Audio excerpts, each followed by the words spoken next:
This is Killer Innovations, a show about ideas, creativity, and how you can innovate. Welcome to the Innovator's Garage, where you learn to create your next game-changing killer innovation. Welcome to the Killer Innovations radio show. I'm your host, Phil McKinney. This week, we're going to do a little bit of a different type of show. This show is just going to be me. There's no guest this week. Last week was the show from San Francisco with Directly. If you haven't watched or gone back and listened to that show, I would definitely encourage you to go back and take a look at that.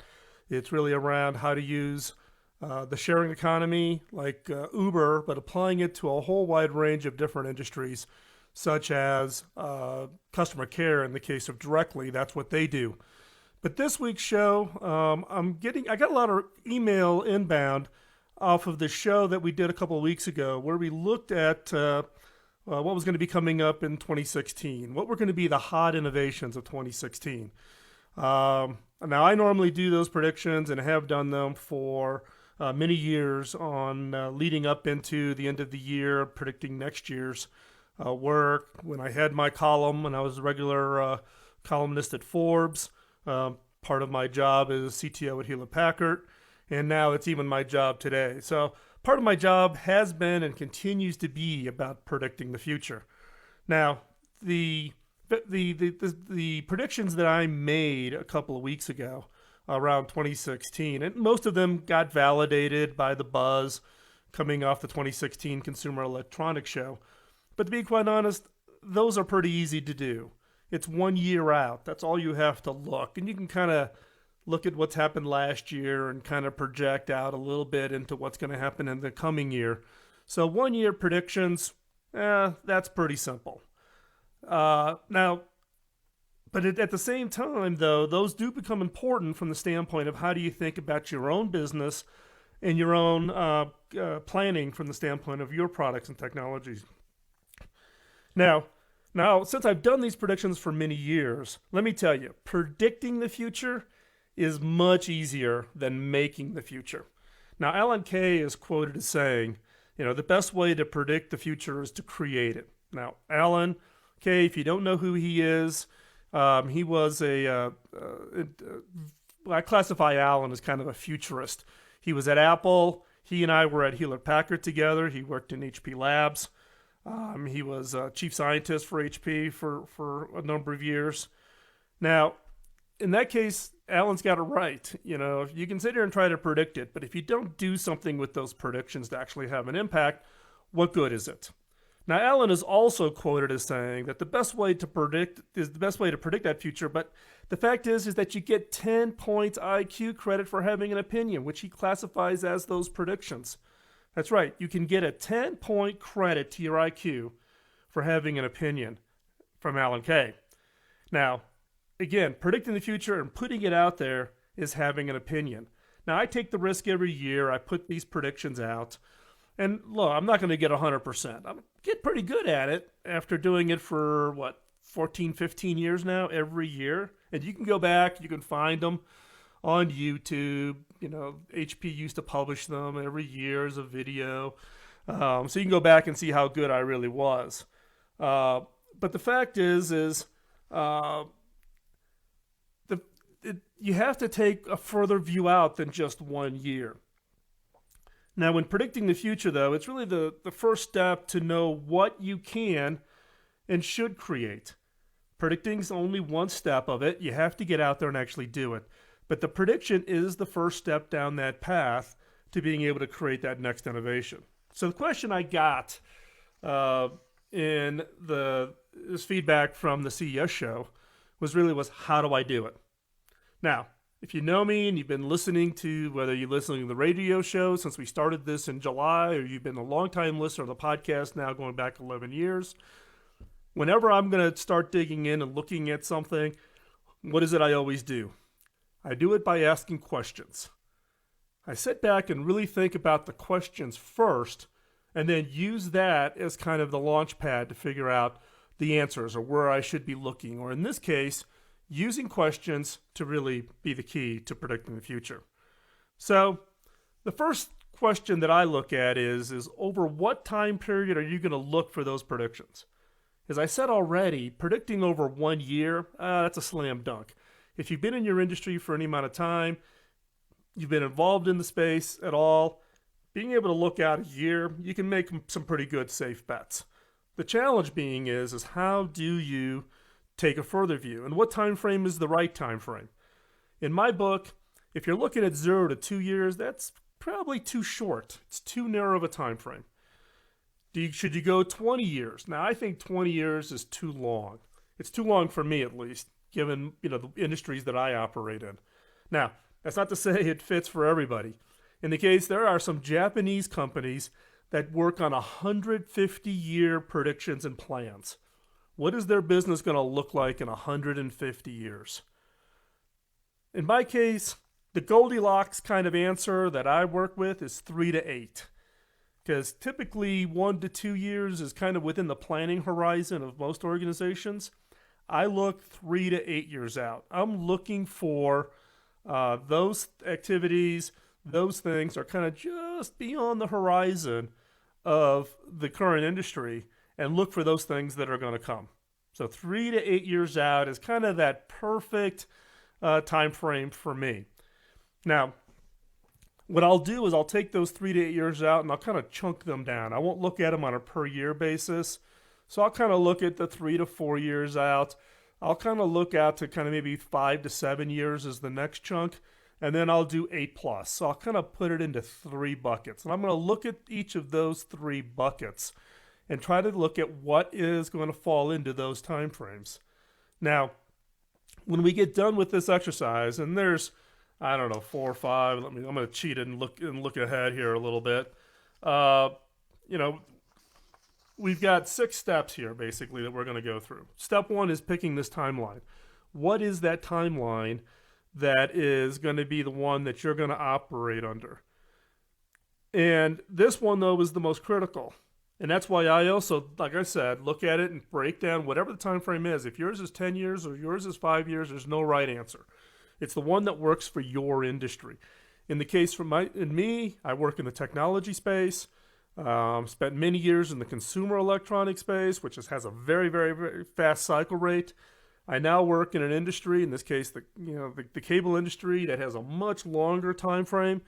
But in the case of my current job as the CEO for Cable Labs, our whole job is to wake up every day and invent the future. Invent the future of broadband, invent the future of entertainment, invent the future of those kinds of services. So we tend to take a little bit longer view out. So it really depends on your industry. Again, there's no correct answer, but you have to kind of lock this in first. Over what timeline or what time period are you going to be looking to do your predictions for? So pick that out and then figure out kind of if there's some subgroupings. Like I said, in my case, I kind of look at the 3 to 4, 5 to 7, and then 8 plus. And that kind of helps define the scope and the space that I'm operating in. And one step you can also do in this whole time frame is look at other people's predictions for your industry or parallel industries. And what kind of timelines do they use? What kind of horizons are they looking over? And that'll help you get a little bit of validation that you're looking in the right timelines, in the right space, and with the right emphasis. So what we'll do is we're going to go through the rest of these steps when we come back from this commercial break. So to actually take the opportunity to take this commercial break and actually sit back and think about, is there a timeline you're thinking about?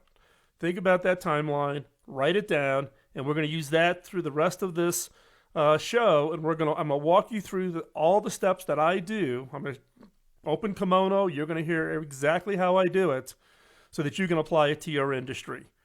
So again, pick that timeline. It is the most important.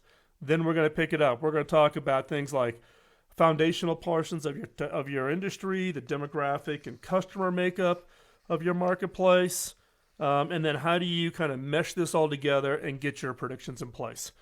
So don't go anywhere. We're going to be back after this commercial break. But before we take the break, one of the things that I want to do is make it easier for you to connect with me. If you've got questions in the middle of the week, if you've got questions that come up, some of you have been emailing me, don't hesitate. The email is phil@killerinnovations.com. you can send it there. You can go to killerinnovations.com, click the connect button. But I'd love to hear from you. Get back to me if you've got questions. We'll put them on the show, or I'll try to answer them directly. I'm getting more and more emails, but I'd love to hear from you. And also, if you've got suggestions for the show, we're constantly tweaking this show. So I'd love to hear from you. So we're going to take a quick commercial break here, and when we come back, we're going to pick up where we left off and take a look at how do you predict the future, and I'm going to show you every step you need to do. So don't go anywhere. We're going to be right back. You're listening to Killer Innovations on the BizTalk Radio Network.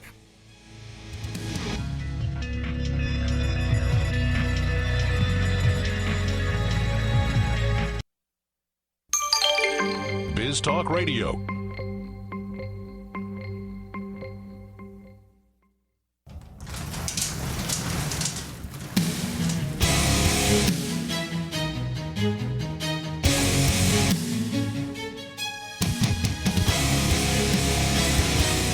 This is Killer Innovations, a show about ideas, creativity, and how you can innovate. Welcome to the Innovator's Garage, where you learn to create your next game-changing killer innovation. Welcome back to Killer Innovations. I'm your host, Phil McKinney. This week, we're talking about how to predict the future. It's one of the common questions I got following my CES predictions.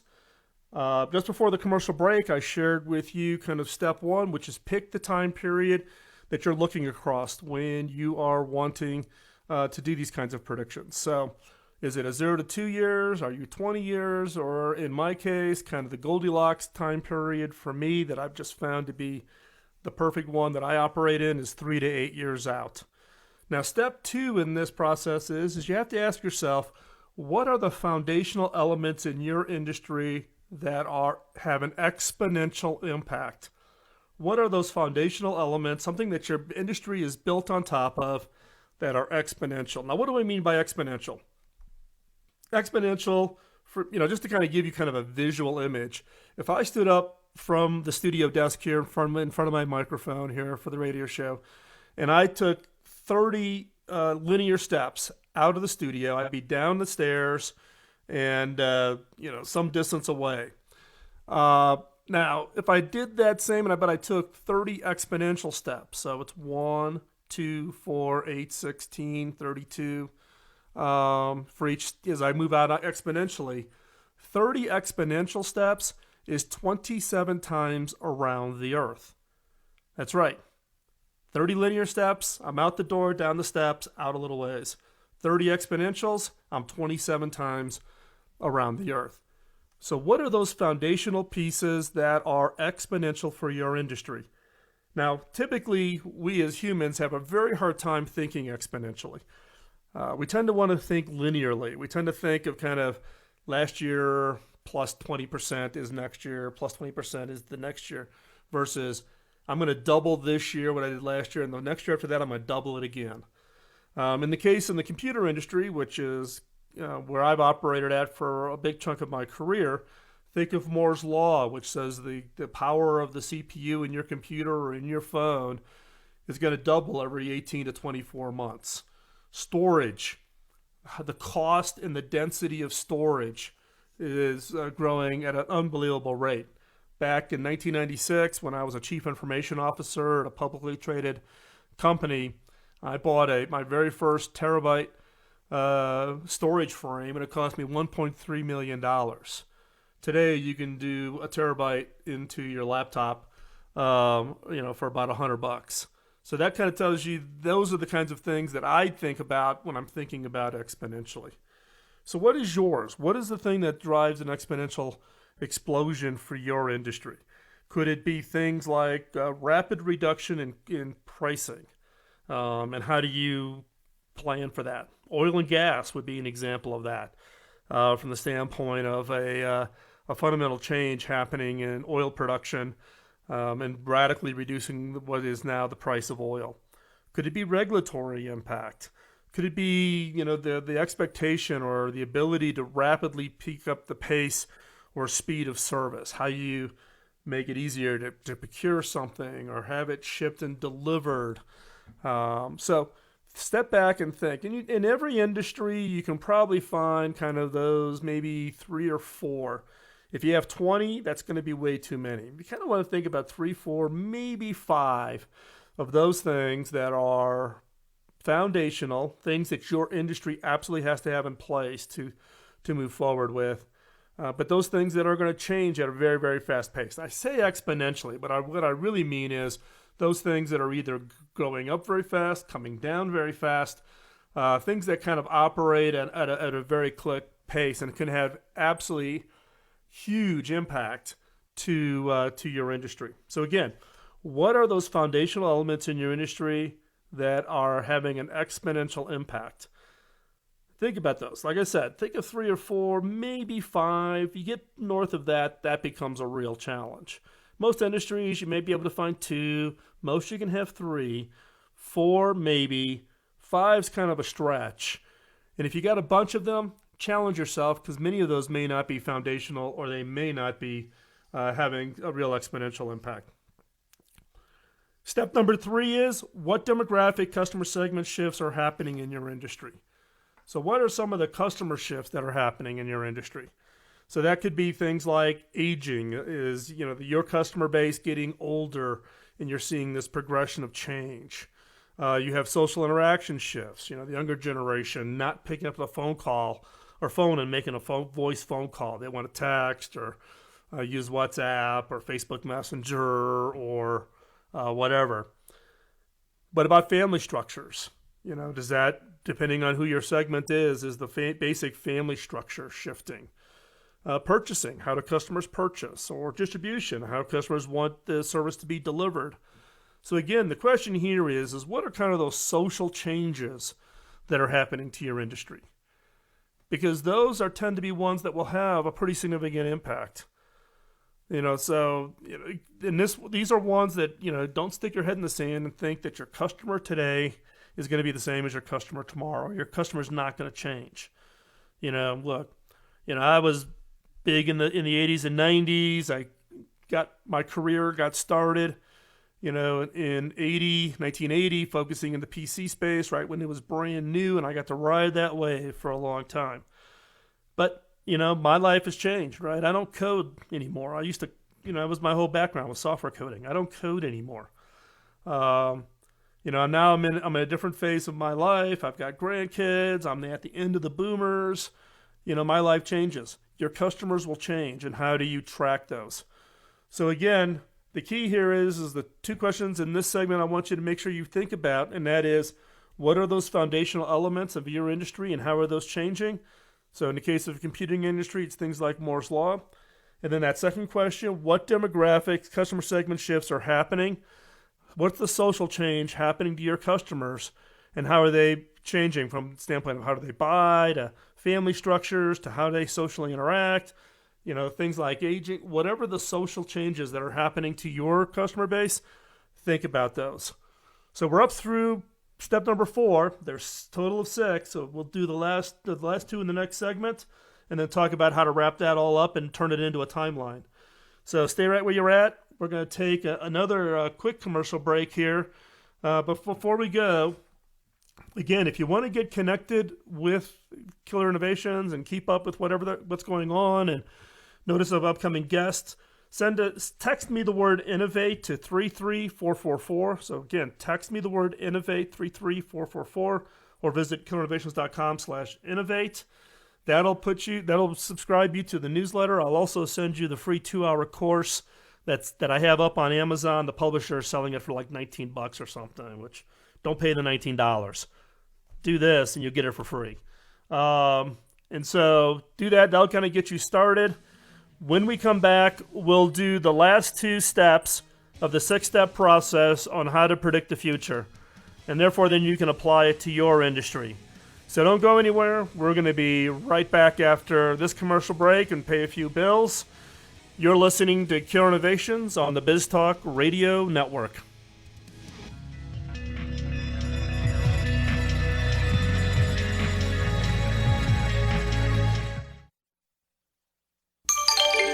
BizTalk Radio.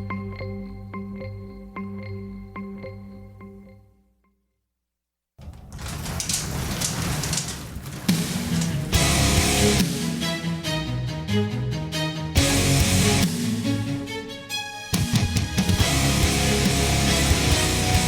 is Killer Innovations, a show about ideas, creativity, and how you can innovate. Welcome to the Innovator's Garage, where you learn to create your next game-changing killer innovation. Welcome to Killer Innovations. I'm your host, Phil McKinney. We are coming back into a continuing conversation on how to predict the future. It's been part of my career responsibilities. My job for many years has been to put together a set of predictions that the industry uses to drive, or companies to drive, its product roadmaps. My background, however, has been primarily technology, but this can be applied to any industry. It's not restricted to you got to be in the tech world or consumer electronics world or whatever. You can apply it to anything. So we're going to pick up, I said there was a total of 6 steps. We've already covered 4. So we're going to, pick up the next set. So keep in mind that we talked about in the step 1, which was pick the years of the predictions that you want to make. Then step 2 was look at what are those kind of foundational elements that you're looking at. Step 3 then was looking at what are the social, customer kind of demographics. What's the societal changes that are happening in your segment? Now, in step 4, what I want you to do is to create a 2x2 grid. Across the horizontals, you can put kind of the technologies. Across the vertical, you can put the societal, whatever it is, you can just create the grid. And then think about it in each one of those boxes for each year. So if you're doing, like my case, 3 to 4, 5 to 7, and 8 plus, in each box, look at those exponential impacts for each of the demographic segments, and then look at it from the standpoint of the technology or the things that are exponential against these societal changes. So you're going to have a big grid. One direction will be the foundational. In my case, it would be technologies that are big impact. The vertical, use the societal changes, such as aging or social interaction shifts or family structures or purchasing. And then within each box, for each of the years that you're looking at, basically fill in ideas. So this is what we call an idea grid, to really brainstorm and fill in each box. Look at each foundational piece impacting each societal change. You'll have the little square, and then break it down. Okay, in 3 to 4 years, I think this will happen. In 5 to 8 years, I think this could happen. And you may have multiple items. These could be pretty big grids. I use it on a whiteboard. 8 plus, I kind of think these things are going to happen. So step 1 is just fill the whole grid in. Don't edit yourself. Don't stop yourself. Don't, halt up trying to think of, why it's a stupid idea. Just fill in the grid. You're just going to go through and fill this in. And if you can't think of anything, skip that box, go on to another one, fill it in, come back.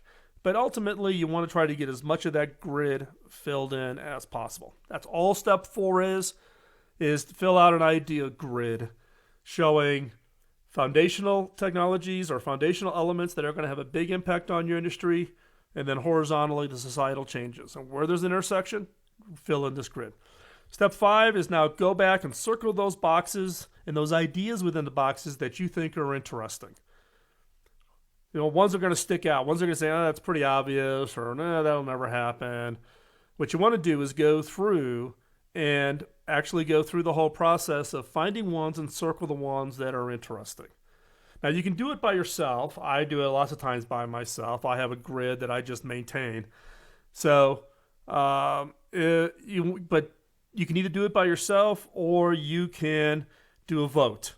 You can take your idea grid, you can share it with others, you can have them come up and put Post-it notes on the ones they like. My recommendation is you're going to do a vote, do it anonymously, and you got to find people who are kind of future-oriented. They can think out and not get anchored kind of in the past, and they can also somewhat suspend disbelief, because there's always a rationale as to why something can happen. So step 4, fill in the idea grid. Step 5, circle those. Step 6 is now put them on a timeline.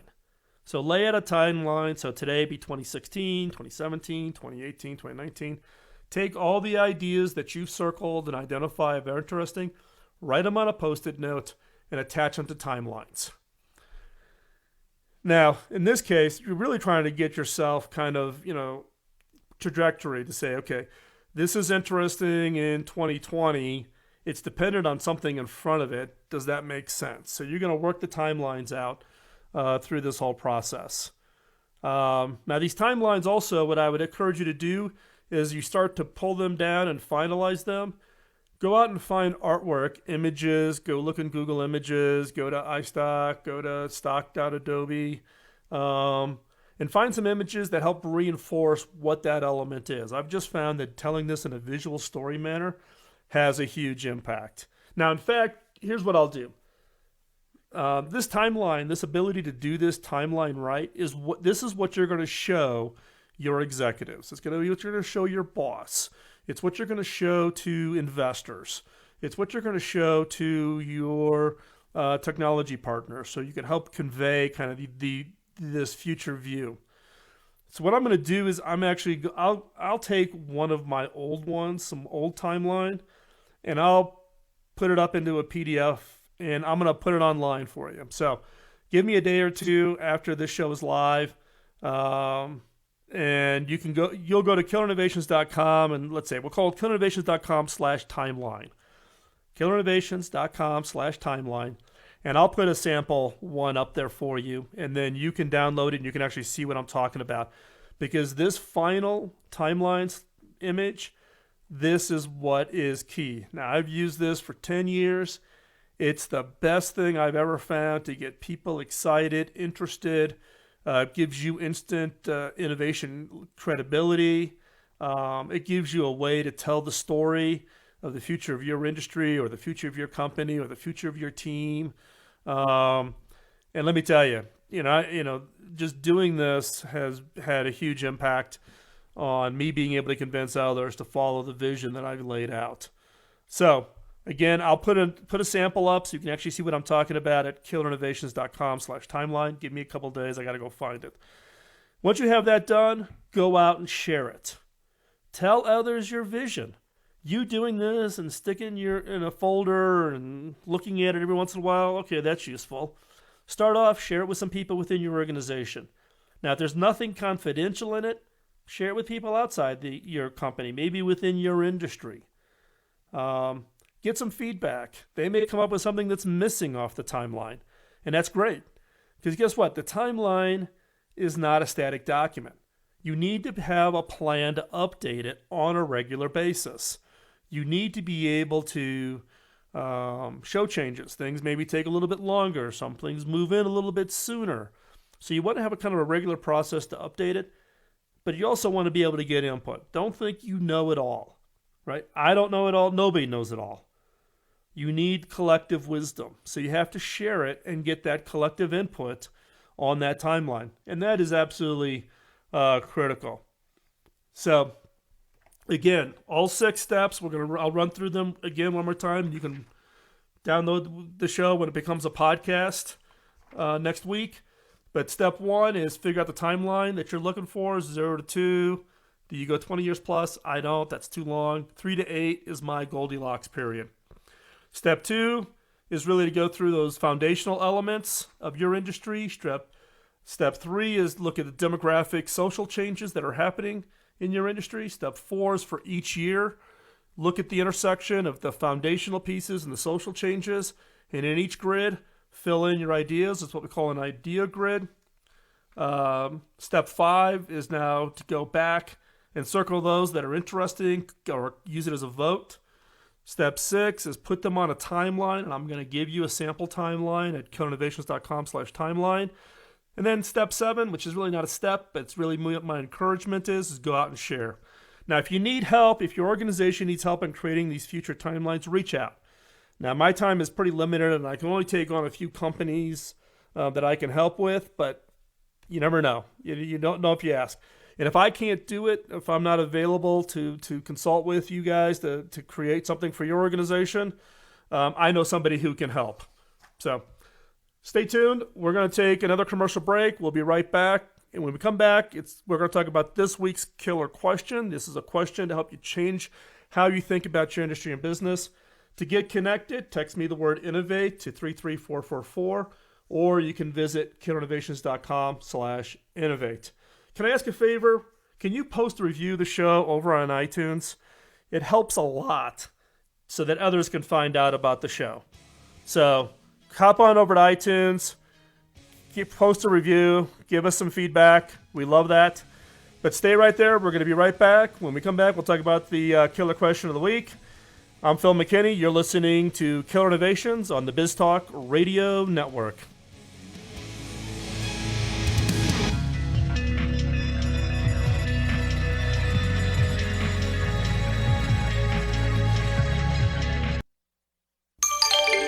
BizTalk Radio.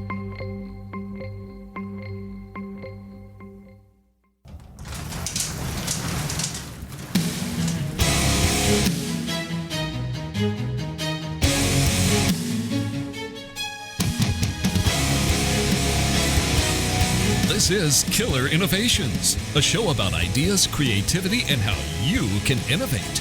Welcome to the Innovator's Garage, where you learn to create your next game-changing killer innovation. Welcome to Killer Innovations. I'm your host, Phil McKinney. We're coming into the fourth segment, which is the segment we talk about the killer question of the week. So killer questions in my book are those questions that cause you to look at an opportunity or a problem in a radically different way. Something that's going to cause you to come up with ideas and innovations and approaches that are distinctly different had you just thought about the problem by itself. So these are all questions. There's a whole collection of them. You can actually listen back to July 5th, which is when we started the radio show. And then periodically over the last 11 years, I've talked about specific questions. But typically in the radio show, we've always done this in the fourth segment. So today's killer question is one that actually I'm going to probably get myself in trouble with, because I always get in trouble when I share a killer question and it involves a story about someone in my family. So this week's killer question is can I reduce by half or double my distribution costs? That kind of sounds a little counterintuitive. Wouldn't you always want to be it in half? Not really. You can double your distribution cost and deliver a level of service that people then just become raving fans. So the other day, my daughter Rachel ordered some shoes from Zappos. She's my middle daughter, and she just absolutely loves shoes. She takes that after my mother. She will collect shoes like they're going out of style. Now, she's used Zappos many times in the past. This one's a little bit different, though. And the next morning, she got an email saying her shoes had been shipped overnight as a reward for being such a great customer. Now, one of Zappos' gimmicks is that shipping is always free, but you can pay more to get your shoes sooner, right? So, hey, I'll give it to you free, but it'll be 8 days. If you want to pay it for sooner, then you got to pay more for it. And they basically get their shipping costs covered that way. So persuading customers to pay more for the next day's shipping is a core part of many online retailers. And look, my wife won't shop at a store unless it has free shipping. It's that same kind of upsell you get when your waiter convinces you to order the bottled water versus getting water from the tap. And what most people don't know is that whether you opt for free shipping or expedited the overnight delivery, your books or shoes are still shipped via the same service. It's just that the goods shipped free get a bonus of going through the slow route, getting routed around. Now, FedEx and UPS have both taken interesting steps to try to maximize the speed at which they can ship you whatever it is that you want. Now, FedEx has businesses that are actually located in its super hub in Memphis, basically to minimize the turnaround and delivery time. Little secret, at HP, if you buy something from Snapfish, it actually gets printed in Memphis, put right onto a plane, and shipped to you. That's how you can wait till such late in the evening to order a photo to be printed on Snapfish or a coffee mug or whatever. It literally gets printed right in FedEx's Super Hub, goes right onto the plane, and that's how you get it overnight. Now, UPS has customers a little bit different, but kind of a similar spin. but they focus on spare parts, and they host those within the UPS hub. They do this for auto manufacturers, trucking manufacturers, big guys like Mack Trucks and Peterbilts and those types of things, and they stock the spare parts into these hubs. And so when they need a part, they can almost instantly get it to the dealership or to the mechanic. But they don't want to distribute them before they need it because they don't want to oversupply of spare parts. So this is a way for them to manage the spare parts, but still be able to deliver it at a very fast pace. Now, in some cases, the part can get from one area of the country to another on the same day. You can literally, if your timing of when the request comes in. Now, these manufacturers see some savings, but not by not stocking up on their inventory. And more important, they can offer a huge improvement in that customer service by this quick turnaround of parts. Now, the large express shipping companies have built an amazing business by creating a perception that overnight shipping is the new normal. Think about it. Before FedEx, overnight, why would you need it overnight? I could wait, 3 to 5 days for U.S. Postal to deliver something to me. But now everything is expected to be, overnight. And it's what's actually allowed other industries, such as e-retailing, where, people want to go to the store, pick it up, and have it in their hands. Now you can order it from Amazon, ship it overnight, and have it tomorrow. And it's allowing the e-retailers to compete with the physical retail store outlets. Now with this is the new normal, but it's actually in excess of what the customer really needs. I can't be the only person who occasionally fails, to open an overnight package the day it arrives. And my wife's notorious for this. We get boxes shipped to the house every day or every other day, and there'll be express shipments, but she won't even open them. So look at your own organization. What experiences are you trying to give your customers through that distribution piece?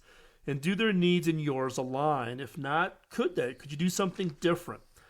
So the sparking point questions here is, what values does your customers apply to speed of delivery? And how does this value change depending on the buying season? And also, is there a way to use distribution to create customer loyalty? And is there a way to combine distribution costs with partners or suppliers to reduce your overall costs? So think about it. Distribution is one of those things. So we're wrapping up the show here. Again, if you want to get connected, text me at the word innovate at 33444, or you can visit the killerinnovations.com. The free download that we talked about earlier in the show, killerinnovations.com/timeline, and I'll post a futures timeline that I've done in the past. And again, could I ask a favor? Could you post a review of the show on iTunes? It really helps others find out about our show. Also, check out innovation.tools. It's our store. It's really a store for creatives, innovators, and designers. So go check that out. We will be back next week. It's Super Bowl Sunday next week, so we will be here. And we are done with this show before the game, so hopefully you won't miss that. And so again, thank you for listening to this week's show. We do this show as a way of us paying it forward.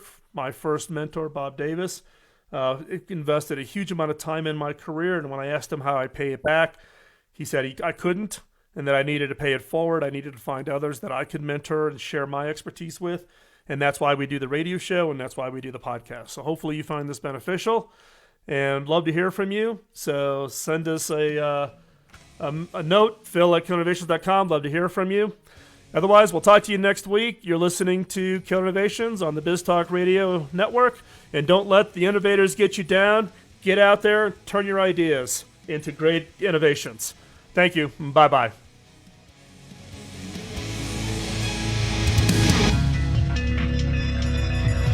The opinions you hear on Biz Talk Radio are those of the hosts, callers, and guests, and do not necessarily reflect those of this station, Biz Talk Radio, its management, or advertisers. The information on Biz Talk Radio does not constitute a recommendation, offer, or solicitation to buy or sell any product or service. If you have any questions about Biz Talk Radio, contact us at 817-274-1609 or at biztalkradio.com.